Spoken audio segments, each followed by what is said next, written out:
So today I'll be reviewing Pokemon Journeys episode 56. I think this was a pretty good episode overall. The only big surprise to me in this episode was how much Go was actually involved and Scyther's evolution, and I was expecting more of a battle with Ash and Wilkstrom, but I'll talk more about that in the review. So the episode title was Wilkstrom of the Elite Four, the Hall of Chivalry. And the episode starts off with Ash sword training with a Leek to be a Leek Master and Farfetch'd training too. And then the Professor and Ren comes and they say that they know a place for Ash to train. So Ash and Go head to the tower or the Hall of Chivalry in the Kalos region. And when they get there, they meet Wilkstrom of the Elite Four. And I always thought that he was this kind of strong, quiet, valiant type of person.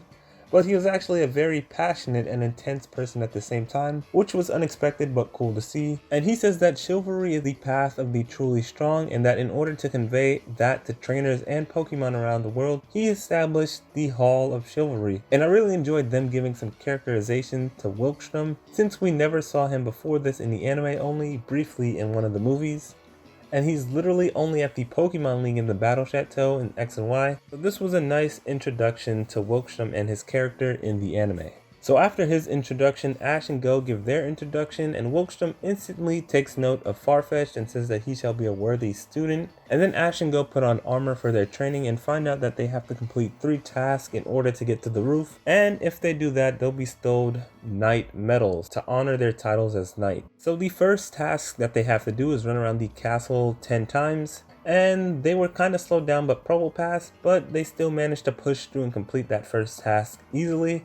And then the second task is in the Maze of Doubts, and Ash and Go end up separated at the crossroads. And then Ash and Farfetch'd get lost, but Farfetch'd just continues to push through by slamming its Leek against the wall.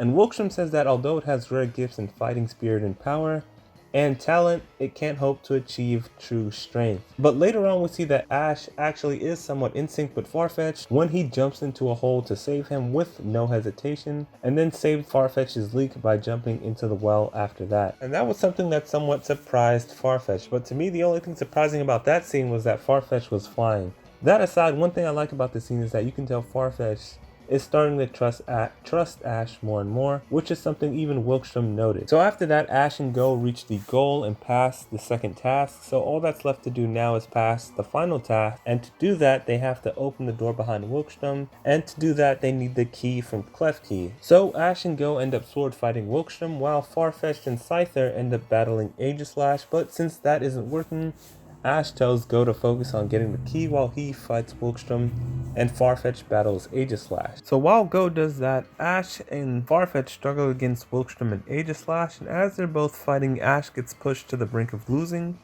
and before he can get hit by Wilkstrom, Farfetch'd jumps in the way to protect them after taking a hit itself. And as Aegislash is about to land a sacred sword on Farfetch'd, it learns the tech and ends up dodging its attack, and then Ash tells Farfetch'd to use Night Slash and pushes Aegislash back.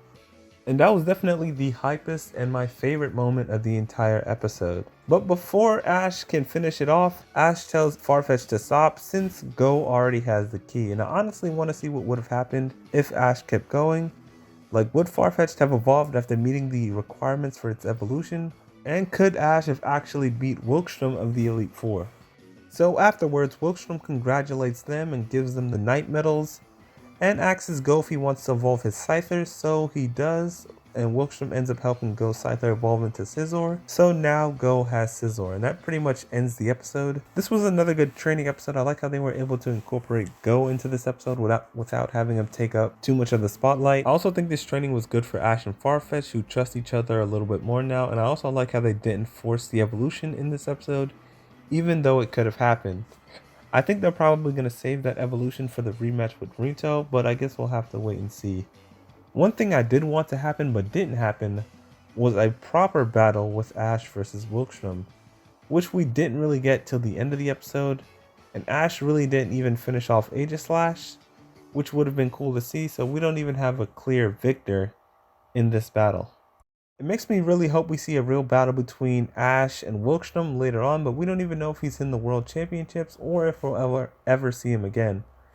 Either way, I do appreciate the anime giving us characters like this from the game and from previous series, and I really like how they characterize Wilkstrom in this episode. So I give this episode a solid 8.5 out of 10. Even though it wasn't what I was expecting when it comes to Ash versus Wilkstrom, it was still a good episode that pushes Farfetch'd closer to its evolution.